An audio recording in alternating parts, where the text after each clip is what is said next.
আপনার অন্তরের ভিতরে আপনার একটা নফস আছে, যেটাকে নফসে আম্মারা বলা হয়। সেই নফসে আম্মারা সে ঘরের লোক হয়ে নিজের মনের কথা শয়তানের কাছে বিক্রি করে দেয়। আর শয়তান কি করে? আপনার মনের কথাগুলো চুরি করে নিয়ে আপনার মুখের মাধ্যমে হিংসা জাগিয়ে, অহংকার জাগিয়ে, ক্রোধ জাগিয়ে অন্যের উপর জাহির করে, যার কারণে মারামারি হয়, ঝগড়া হয়, কাটাকাটি হয়।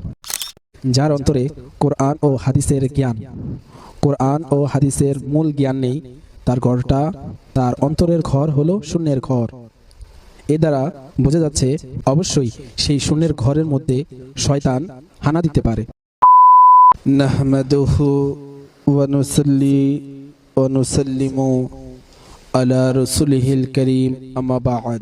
তালাবুল ইলমি ফরিদাতুন আলা কুল্লি মুসলিম ও মুসলিমাতিন।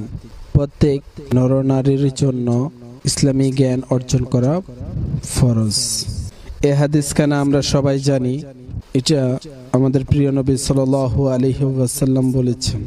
তো রাসূলুল্লাহ সাল্লাল্লাহু আলাইহি ওয়াসাল্লাম অন্য হাদিস মোবারক বলে দিয়েছেন, যা হাদিসে এসেছে নবীজি বলেছেন, যার অন্তরে কোরআন ও হাদিসের মূল জ্ঞান নেই, তার অন্তরের ঘর হলো শূন্যের ঘর। এর দ্বারা বোঝা যাচ্ছে অবশ্যই সেই শূন্যের ঘরের মধ্যে শয়তান হানা দিতে পারে। শয়তান কিভাবে হানা দিবে? আপনার অন্তরের ভিতরে আপনার একটা নফস আছে, যেটাকে নফসে আম্মারা বলা হয়। সেই নফসে আম্মারা সে ঘরের লোক হয়ে নিজের মনের কথা শয়তানের কাছে বিক্রি করে দেয়। আর শয়তান কি করে?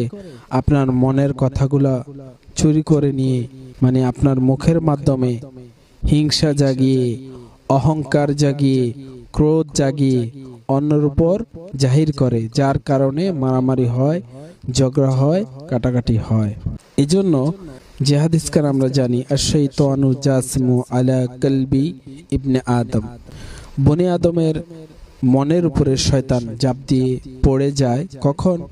যখন সে ফাইদা যাকারাল্লাহু খানাসা, যখন সে আল্লাহ তাআলা ও তার রাসূলের নাম ভুলে যায়, আল্লাহর জিকির ভুলে যায়, নামাজ ভুলে যায়, রোজা ভুলে যায়, হজ ভুলে যায়, যাকাত ভুলে যায়, ওলি আউলিয়ার স্মরণ, নবীদের স্মরণ, রাসূলদের স্মরণ, আল্লাহ পাকের স্মরণ, দ্বীনি কথা ভুলে যায়, তখন শয়তান তার অন্তরে জাপ দিয়ে পড়ে।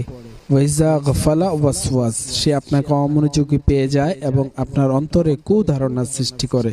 এ থেকেই বোঝা যাচ্ছে অলস মস্তিষ্ক শয়তানের বাসা। আসুন, এই জ্ঞান কিভাবে আপনাকে পাহারা দেয়? জ্ঞান অবশ্যই আপনাকে পাহারা দিবে। দুনিয়ার যে জ্ঞান থাকলে মানুষ বেঁচে যায়, কোরআন হাদিসের জ্ঞান, এটা বাংলা ভাষা বইয়ের জ্ঞান নয়। এটা হলো জ্ঞান, এমন জ্ঞান যা হলো কোরআন হাদিসের জ্ঞান, যা থাকলে মানুষ বেঁচে যায় ইনশাআল্লাহ।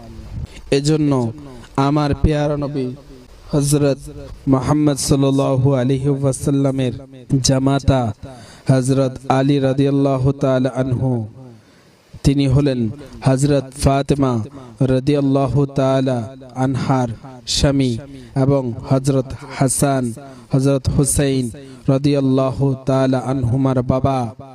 তিনি বলেছেন, সেই আলী, হযরত আলী রাদিয়াল্লাহু তাআলা আনহু বলেন, দুনিয়ার সম্পদ মানুষেরা পাহারা দিয়ে থাকে, আর ইসলামী জ্ঞান, কোরআন ও হাদিসের জ্ঞান, ইসলামী জ্ঞান যা তোমাকে পাহারা দিবে।